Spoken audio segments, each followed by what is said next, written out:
All right, this morning we are looking at how to divide whole numbers by unit fractions. Somebody raise your hand and tell me, what is a unit fraction?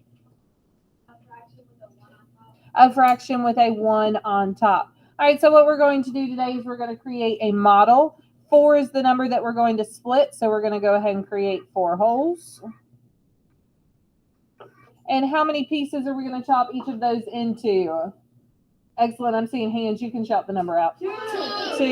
All right. I'm going to chop them each into 2. That comes from our denominator. It tells us how many pieces each whole needs to have. Now we're going to number off all of the pieces in our models. What number are we going to count to each time? 1. We're just going to count to 1 over and over again. Here's a group of 1. How many groups is that? 1. Here's a group of 1. How many groups does that make? 2. All right. I'm going to keep numbering. Let's see how many groups I have. 1, 2, 3, 4, 5, 6, 7, 8. All right, so my answer is 8. But let's look at that with our standard algorithm. We're going to take 4 and place it over what number? Over 1.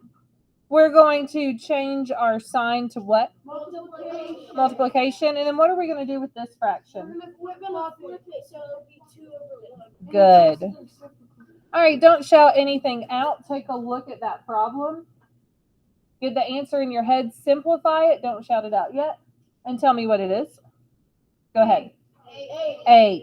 Good. So let me ask you a couple of questions. And I'll take hands for these. When I solve this, before I simplify it, my answer is technically 8 over 1. I want to know, if I started out with halves, why is my new denominator now 1? If I started out with halves, why is my new denominator now 1? Because you had to flip. Mm-hmm. So you had to do 2 over 1. Okay, I did flip them, so that's exactly why it worked out this way. Who can explain it using my models? Because you're putting them in groups of 1 instead of 2 now.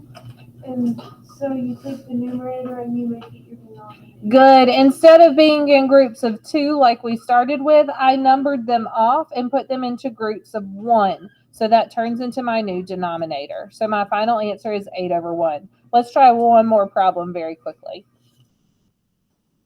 All right, this time I've got 2 divided by 1/4. Oh, that's what we just did. Let's do 3 divided by 1/5.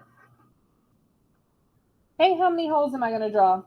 3. 3. I love that I see so many whiteboard markers moving.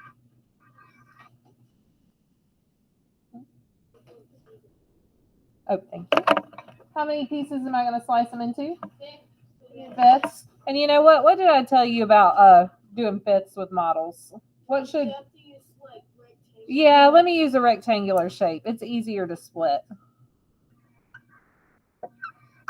Can you do it with circles? Yeah, but we don't want to waste our time cutting them. 1, 2, 3, 4, 5. All right.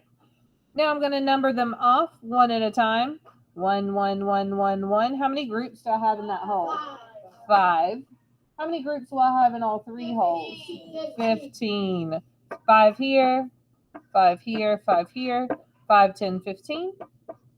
And let's solve that with the standard algorithm real quickly. I'm going to slide this down.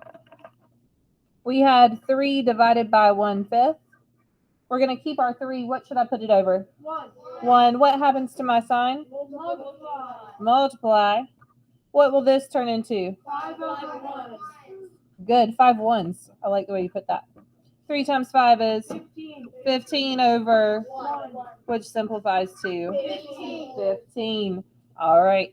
Make sure to like and subscribe and hit the notification bell for more content.